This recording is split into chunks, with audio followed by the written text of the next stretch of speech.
This is Real Deal Sports Talk with KP, June 14th, 2018.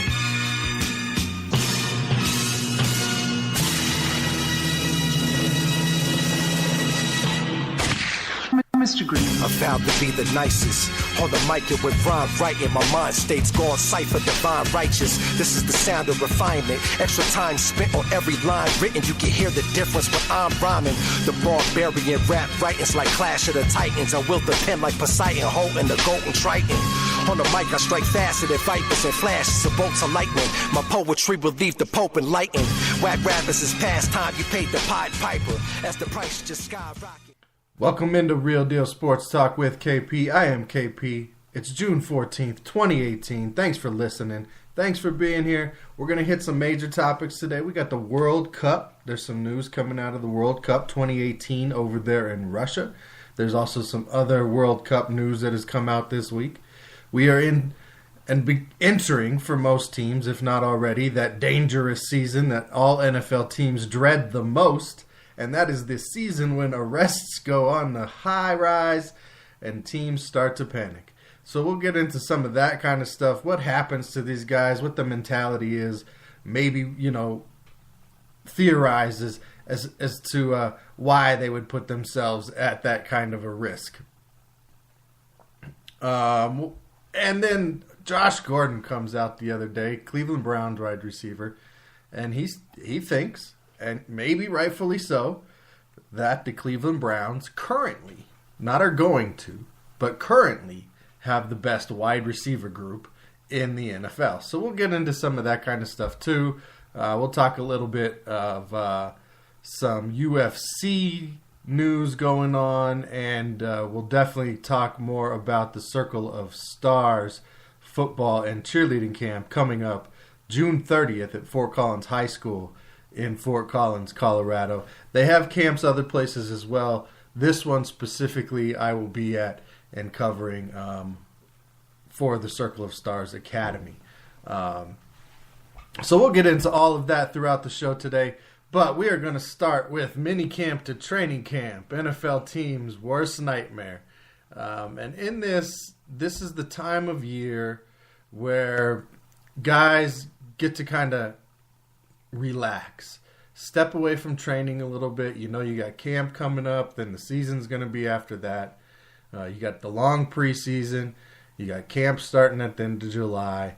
This is time to, have some summer life, go out, party a little bit, be with the family, vacation, relax, kind of let your body recover from the training you've been doing in the off season so far. But for whatever reason, in the NFL, this is also the time of year where a lot of guys find themselves in trouble. And it's not the kind of trouble you want to find yourself in. In fact, you don't really ever want to find yourself in trouble, I guess, really. I was reading one report through a site. I can't tell if you're supposed to be playing, for applying for a credit card or if this is sports news. But they reference ESPN, they reference CNN in their reporting, and this is a report that goes from 2009 till 2014, number of arrests by NFL teams in that time period. And they went through alphabetical order, and in that time period, you can imagine every team had at least one. You'd like to see teams that, not so many teams reaching double digits. You'd like to see teams like Tampa Bay, Minnesota, and Denver not almost reach 20 arrests in that time span, with Denver and Minnesota having the most from 2009 to 2014. Detroit, my team, they had 10 arrests in that time span. And then this site goes on to break down, what types of charges are these players getting in that time frame? What kind of crimes are they?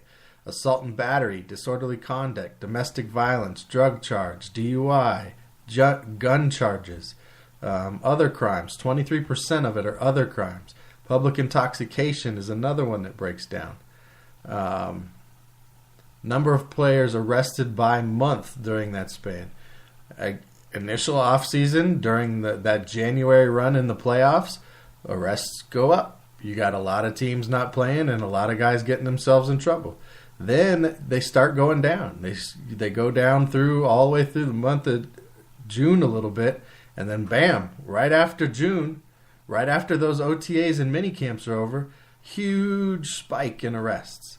And then they go down for the rest of the year all the way out through December.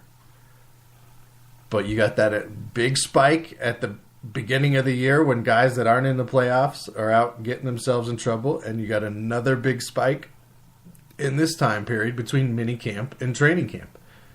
And the crimes are all over the place. It's remarkable that these guys find themselves in this position. You would think, oh, well, they have money. They can go to the private section. They can do this. They can do that. They can find other things to do. But while we're saying that kind of stuff, we take out the human aspect. We don't let these guys be humans because, oh, we're putting them on this other level because of their profession, because of what they do. We like to anoint people based on the costumes that they wear to work. Whether it be an athlete, whether it be a police officer, whether it be, pick your profession that wears a uniform, costume to work. And we like to put them on these pedestals and change the meaning of the person wearing them. And we have to remember and kind of check ourselves, I think, that yes, they are still people. They're going to screw up. They're going to make bad choices. They're going to have issues. They're going to have major mental problems. They're going to do the wrong thing. And in the NFL, you keep statistics. We see that in the mid-2000s, in 2006, 2008, that was the worst years for the NFL in arrests, the mid-2000s. Up over 50 a year from 2006 through 2008. 2014 was the lowest year with just a little over 20 arrests. And again, this information I'm looking at or talking to you guys about now, this is from a New York Times article written in 2014. Because they're really paying attention to these kind of things at that point with the Ray Rice and some of the other stuff that was going on. So people started looking into it. And there's a pattern. There's a distinct pattern. There's a distinct pattern of young guys who generally aren't told no, finding themselves in situations where they either feel they're defending their manhood or have to be macho or can't control their recreational substance of choice, make stupid decisions like playing with a gun, get into an argument with people or push people or, smack people around. And you got groups out there like the TMZs and all them that are out there just trying to find that kind of stuff. The most common arrest for NFL players is DUIs, which is unacceptable to me because NFL teams have a chauffeur service. They all have the phone number. All of them can reach out and prevent things like players running people over at the bus stop. Like a Leonard Little driving drunk over and over and over again. Like a Dante Stallworth taking a father from his family. There is a service to do it for you. You don't have to go floss in your car and show off the money you have. People know who you are. Let them respect you and praise you for what you do and your ability. You don't have to go out there and show out. And that's what a lot of this comes down to, is that it's almost like they have this need for attention. Let me show off. Let me show you my bling. Let me show you my fancy clothes, my cars. I need the extra attention, but don't talk to me about it. Stay at a distance. I just want to show you. It seems a little vain. After DUIs, the second thing is assault and battery.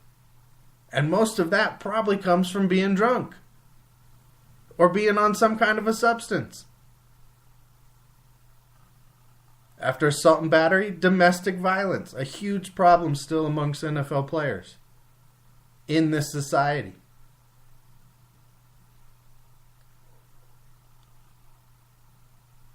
The least common arrest for NFL players, animal abuse and neglect. In those 14 years from 2000 to 2014, there was 6 arrests of NFL players for animal abuse or neglect. Obviously, the biggest one in there was the Michael Vick case. The guy with everything in front of him got himself in something, yes, it is kind of a cultural thing in the area that he's from. There are large groups of people that have partaked in dog fighting for many generations. But he had the resources, he had the money to stay out of it. Yet he still found himself in that situation, making those bad choices and affecting not only his life, but many other people's lives. And NFL teams worry about this. They're paying out so much money. Here's the time of year where all of a sudden our guys are getting in trouble the most.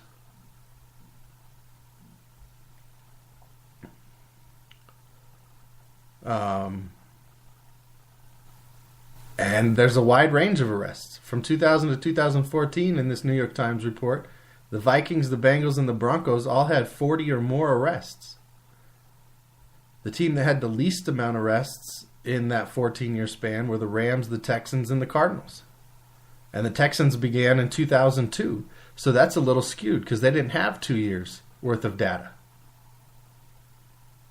Too many guys getting arrested for stupid stuff over and over and over again during this time of year. Now, in looking at it, Sporting News said, okay, well, let's look at it as of through 2017. Let's continue to follow this.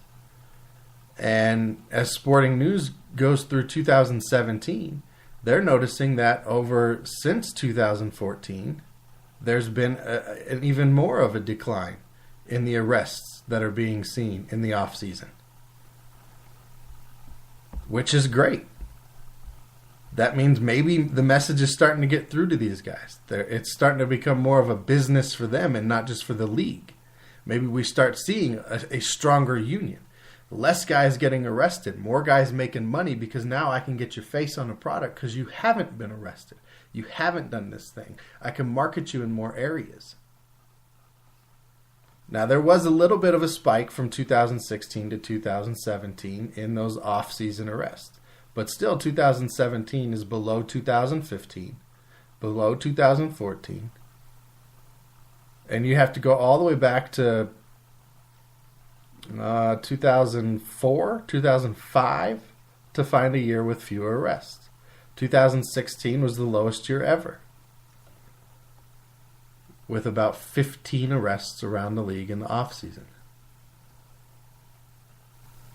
Now, maybe we start getting rid of some of these arrests when we stop seeing guys having to take so many pain pills. Maybe we stop seeing so many of these arrests if the NFL takes marijuana off its banned substance list. We're starting to hear rumors around, in Congress. We got this bipartisan bill being pushed now. 45 says he will support the bill. And I've been saying it for years. I thought as soon as those officials, those people in Washington, figured out how they could make some money on it and how much they could make, then all of a sudden their views were going to start changing. They were going to start coming around. They were going to start being the heads of companies and cashing in and changing the rules. That's what we're seeing now. We can only hope for the sake of some of these people being arrested for some of this stuff, it is going to go away. Let me talk to you a little bit about the Circle of Stars football and cheerleading camp. Circle of Stars Academy is putting on its second annual football camp in Fort Collins, Colorado. It's June 30th at Fort Collins High School. They have an awesome staff attending again this year, former college and pro players. And the young ladies, they did not forget about you. They've added their cheerleader camp this year as well. The camp staff will consist of Colorado Crush and Denver Bronco cheerleaders. Everyone who had registered by May 31st received a special autograph action shot by one of the camp staff.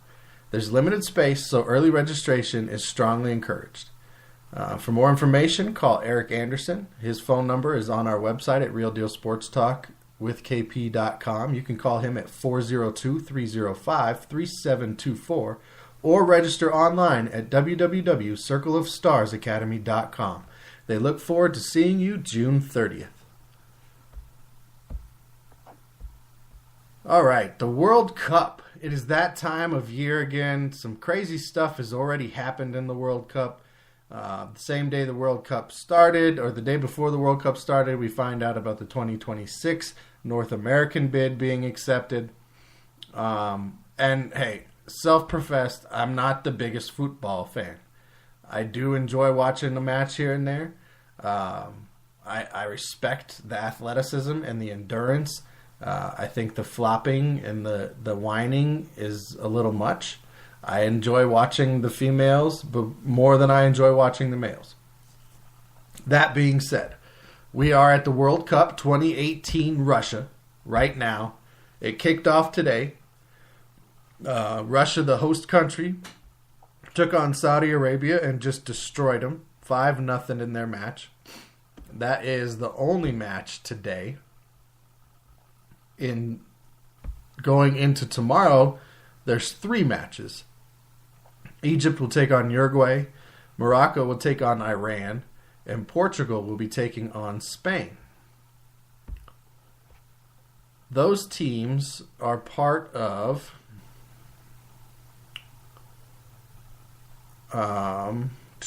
let's see, I had their groups here. Get back to the groups. All right. So Group A has Russia, Egypt, Uruguay, and Saudi Arabia. So 2 of the teams are in Group A. 2 of the teams are in Group B, which consists of Portugal, Spain, Morocco, and Iran. Group C is France, Australia, Peru, and Denmark. Group D, you have Argentina, Iceland, Croatia, and Nigeria. Group E, you have Brazil, Switzerland, Costa Rica, and Serbia. Group F is Germany, Mexico, Sweden, and South Korea. Group G, Belgium, Panama, Tanzania, England. And Group H is Poland, Senegal, Colombia, and Japan. Again, I would expect Germany to be there at the end. I would expect Brazil to be there at the end. Argentina to be there at the end. France, Spain, and it looks like Russia has the makings to come out of Group A. It looks like Russia, out of Egypt, Uruguay, and Saudi Arabia, it looks like they'll be the team coming out of Group A. There's been talk of the hooligans at this year's World Cup. Is there going to be carryover from other stuff going on? Spain drops its coach the night before the World Cup starts, so who knows what's going to happen to Spain. I was, like I said, I was expecting them to be there at the end. And who goes and you just get rid of your coach the night before the biggest tournament, national tournament, that there is in all of football. I mean, that is unheard of. Nobody does something like that. You don't go get rid of the guy who you decided to have train this team the day before it starts. You want to get rid of him after because you're mad or you're fed up with him or he's pissed you off or whatever. He's not doing his job, fine. But not going into the biggest tournament. You just don't do that. I mean, that'd be like Cleveland coming into the NBA playoffs and going, okay, you know what, Tehran, you got to go, bud. We're not going to have you for the playoffs. Steve Kerr, kick rocks. You don't do that kind of stuff going into it. Afterwards, sure, you go ahead and get rid of him. Dwayne Casey, your coach of the year, Eastern Conference Finals you didn't make it. You lost in the divisional round. You're out of here, bud. It's all said and done. We knew we probably weren't keeping you anyway. You ended up getting the award. And now you've given us an excuse that we can try and make it look good. Russia's top player, 22 minutes into the match, he gets hurt. Now they go on to win 5-0, but this guy might be out for the rest of the World Cup. What will that do to the host team? To kick off the whole thing, Robbie Williams, after he's done, flips off the camera. I mean, so far it's been an entertaining World Cup. Maybe we'll see, something that happened last time was Edith Zidane headbutting people. Maybe we'll get some more action like that.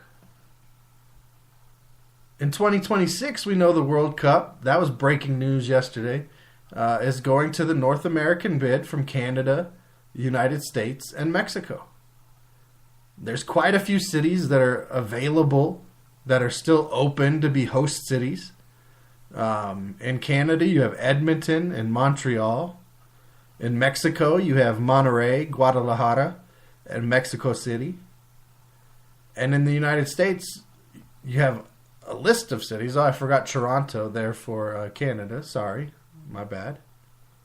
And in the United States, you have Seattle, San Francisco, Los Angeles, Denver, Kansas City, Dallas, Houston, Miami, Orlando, Atlanta, Nashville, Cincinnati, Washington, D.C., Baltimore, Philadelphia, New York, New Jersey, and Boston.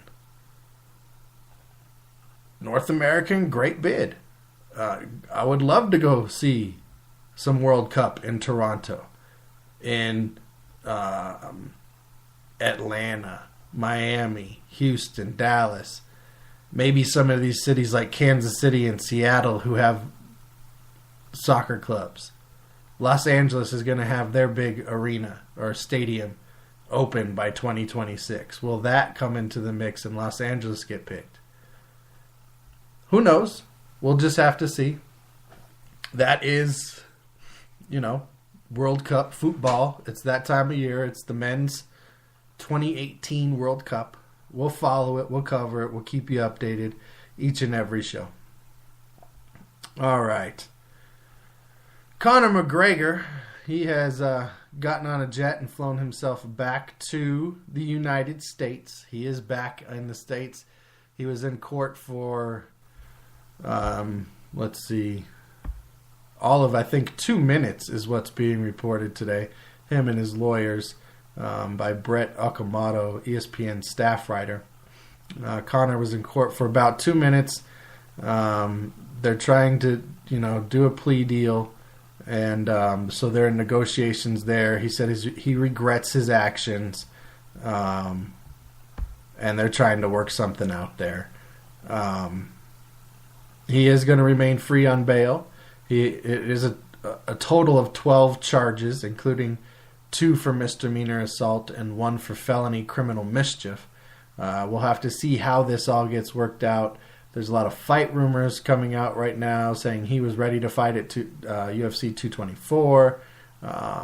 There's other fight rumors that he might be fighting later this year, but they have to address all of this first. So, Conor is a mega draw right now in the fight world. Love his bravado, love his smack talk. I could do without these extra antics. I could take him being able to set the character aside and use his head and be intelligent so that we can see more big fights. So that we can see more, Conor McGregor in the octagon. Not stunt fights with Floyd Mayweather. And this is all stemming from the Barclays Center bus attack, where him and his buddies came over, stormed the arena, caused a big fuss, hurt some people, broke glass, and acted a fool. I mean, it might as well be the mini camp to training camp we were talking about with the NFL players at the beginning of the show.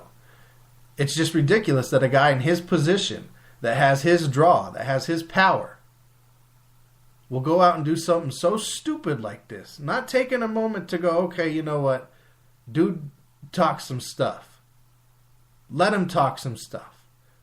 I'm going to schedule him a fight, and then we'll see if he can back it up. Because guess what, Conor?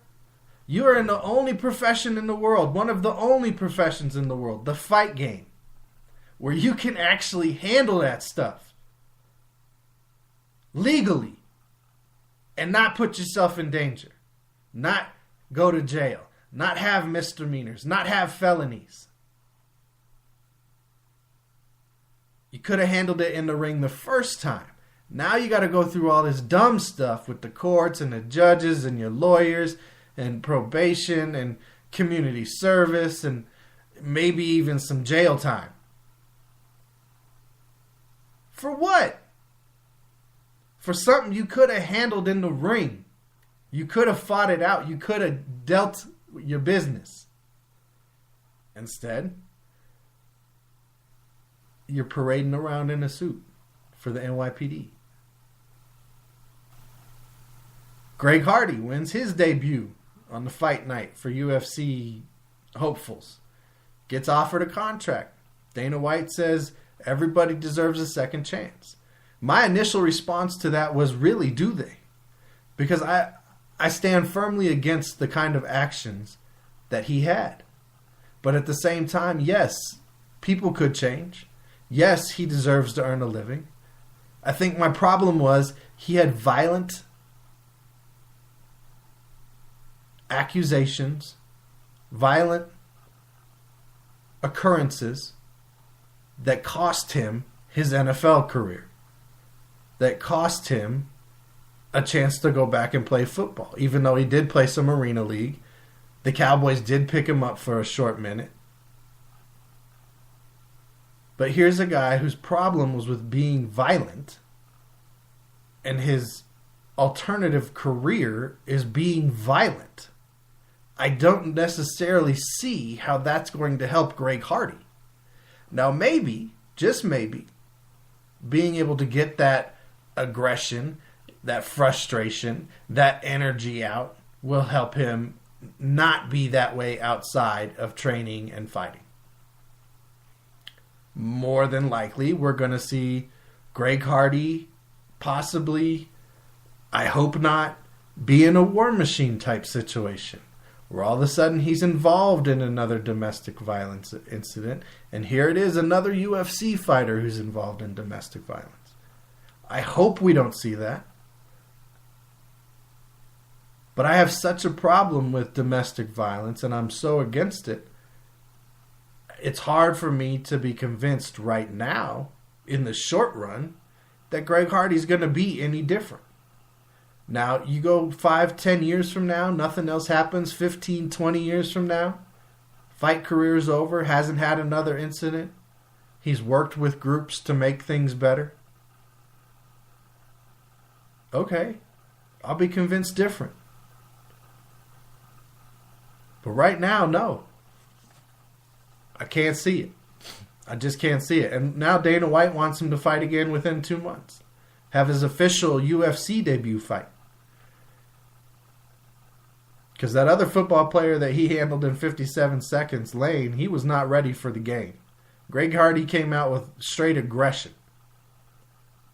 He came out violent. He came out looking to knock dude's head off. So he gets his second chance. Or third chance. Technically, he got a second chance when the Cowboys picked him up. Then he got another chance when the Arena team picked him up. Now he's getting another chance because he chose he wanted to go fight. So we'll see. We'll follow it. I wish everybody the best. I mean, I don't want to wish him ill. But like I said, the wound's too fresh right now. The feelings are too strong right now for me to go, okay, yeah, second chance in the fight game. That's what Greg Hardy needed. Another thing I don't know that everybody needs right now, and that could end up causing a lot of troubles for a lot of people, is this sports betting thing. Now, it's going to be legal eventually everywhere. New Jersey, it kicked off today. Their governor placed the first official bet. We know other players and other people in the past have had arrested, gotten gambling debt, gotten themselves in all kinds of trouble with sports betting. And now we're going to be in a situation. There's always an uprise when something that wasn't legal becomes legal. There's always an uprise in issues after that, whether it's alcohol after prohibition or marijuana as the states make it legal, or now this gambling thing. there's going to be an uprise in people abusing it. Then after the fad and the fun and all that kind of woo-woo goes by, it'll level itself out and be kind of normal. But I do expect there to be some corruption. I expect there to be more people caught for corruption and cheating and game fixing and point shaving. I expect more people now to have their lives ruined by their own choices to continue to gamble, to try and get that quick fix, to try and get themselves out of poverty, to try and do whatever it is they need that money for or that feeling for. And after a while, it'll plateau, it'll come down, it'll normalize. But we're going to see issues from this sports betting thing. And anybody who thinks otherwise, you're ignoring the truth of humanity. It happens with everything. We like to go overboard. We like to go to the excess. We like the rush and the feeling and the excitement. And that's what I see the initial outcome of this sports betting thing being. At the end of the show, right after this, we will get to the best wide receiver groups in the NFL. Hey everyone, the second annual Circle of Stars football camp will be June 30th at Fort Collins High School. They have an awesome staff again attending this year. And young ladies, we haven't forgotten about you. We've added a cheerleader camp to it this year as well. The camp staff will be Colorado Crush and Denver Bronco cheerleaders. They'll have former college and pro players and coaches. Everyone who is interested, please go to www.circleofstarsacademy.com and or reach out to Eric Anderson at 402-305-3724 to register. Circle of Stars Academy, it's a great group. Former players and guys that I've had the privilege of knowing now and getting to know. I will be up there. Real Deal Sports Talk with KP will be at Fort Collins High School on the 30th. They do have a great staff, former college greats, former pros, Denver Broncos players or coaches and cheerleaders are involved. Great time for the kids. Go get some knowledge, some exercise. If you can't make it to the one at Fort Collins, go to their website. They do have other camps around the Midwest region that maybe you can attend if you have the ability to travel and you want to register that way. I got involved with them with Eric Anderson, one of the contacts for the camp, as we were both doing stuff with the Crush at the time, the Colorado Crush, when I was the official sports radio show of the team, and he was working for the team. We also have their information and links to their site on our site, realdealsportstalkwithkp.com, so you can find it that way as well if you are interested in attending the camp. I know space is limited, so if you haven't had a chance to check it out soon. The camp's coming up here in a little over 2 weeks, so check that out. All right, so the Cleveland Browns, mega talented, often unavailable, problem-having Josh Gordon, quite possibly the most athletic, best receiver in the NFL when he can be on the field, has come out and said he believes that the Cleveland Browns have the best wide receiver group in the NFL. Now, I'm only going 3 deep. I'm not going 4 or 5. Who has the deepest group on this? I'm going to take their top 3, Josh Gordon, Jarvis Landry, and Corey Coleman. Those are their top 3 receivers. It's a pretty solid group. You got a lot of speed out of Corey Coleman. Potential there. He never quite has developed in his first couple years as a receiver in the NFL. He's claiming he's going to have a much better year. Jarvis Landry, he can catch anything thrown his way. He's not quite as fast as Odell Beckham, but he's the same kind of receiver as Odell Beckham Jr., both LSU products, teammates, friends. And Josh Gordon, he is an athletic freak. At the time, Calvin Johnson's career was coming to an end, and Josh Gordon's career was just getting started, and he was having issues in Cleveland. I really thought maybe a change of scenery, bring him to Detroit, let him play next to Calvin. Nobody could stop that duo. Josh Gordon, he's tall, he's big, he's strong, he's fast, he can jump out of the gym. I'm kind of thinking, okay, he's got something here. You got the possession guy who can catch anything in Jarvis Landry. You have the super athletic Josh Gordon who's going to be your number one target. You got a Corey Coleman who in this case gets to be that third guy. He gets to be that other guy who can run around, do his thing, and find his spots and kind of build up that confidence. So I like what the Browns have right there. What it's going to come down to, whether or not they can be successful, is if that line, missing Joe Thomas this year, is going to be able to protect whoever their quarterback is, either Tyrod Taylor or Baker Mayfield, because to me it's down to one of those two. And I think they go with Tyrod Taylor to start and let Baker Mayfield kind of learn the ropes a little bit. And then what are they going to get out of that running game and the tight end group? Is Njoku going to take that step forward? Is the defense going to allow the offense to rest? And, is the offense going to put together some drives and let the defense rest? Cleveland has a lot of holes, but a super talented, wide receiver group. So I started going through other teams. What other teams have 3 wide receivers? And that was my criteria here. 3 guys that would make it hard for a team to defend. The Falcons have those 3 guys. Julio Jones. We expect him to be a Falcon right now. Who knows? Things might change. Mohamed Sanu and their rookie Calvin Ridley. That is a 3-guy combination that can compete with that Browns group, especially since we don't know what we're going to get from a Corey Coleman, and we have seen Calvin Ridley's potential to cross over to the NFL. The Denver Broncos, Demaryius Thomas, Emmanuel Sanders, and the rookie Courtland Sutton. That is a 3-person group that is going to cause teams trouble. Now, they have a couple other guys, Denver does. The Falcons have another guy I could have added on there. And then the Raiders have a 3-guy group that could potentially cause teams matchup problems. Martavis Bryant comes over. Jordy Nelson, the wily vet now, comes over. And they have the young guy, Amari Cooper. Now, if Derek Carr can manage to get the ball to all these guys, they're going to be an issue. Then there's a large group of teams that have 2 good guys. I wanted to give them 3, but they have 2 really solid guys. That's KC, Detroit, Pittsburgh, Minnesota, Houston, Tampa Bay, and the Giants. They all have 2 really good guys.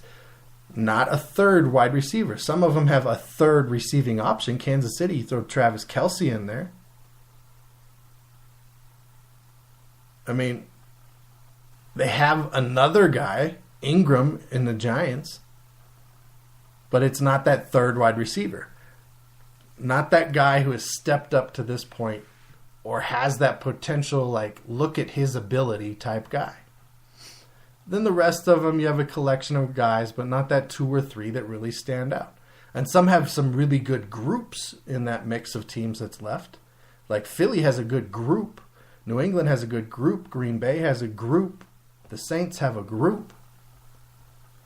So to Josh Gordon's point of the Browns having the best, I don't know if they have the best, but they have a good one. They're right there in the top 5 for sure. Now they have to prove it. That team has to capitalize on it.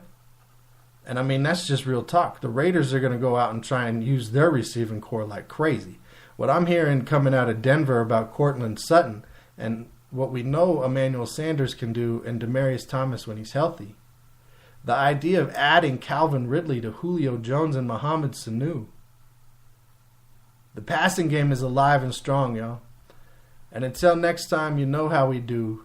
Just keep it real. Hey, yo, we way too close to the edge, so stop pushing us. Sending all our soldiers to war, they George Bushing us. People lie down from the bullets daily in Chi-Town. Nobody's exempt, I even seen it in my town. Who lives matter? Nobody's really listening. They still getting sick from the water in Flint, Michigan. Dakota Access Pipeline hurt the indigenous. Poison our own people for profit, this shit's ridiculous. You want some information, I give you a little piece. Somebody's making millions off murders in Middle Middle East? Who's manufacturing guns, drugs, and ammunition? How many corporations controlling these politicians? Turn your cameras on so these people can see the picture. The poor get left behind while the rich just getting richer.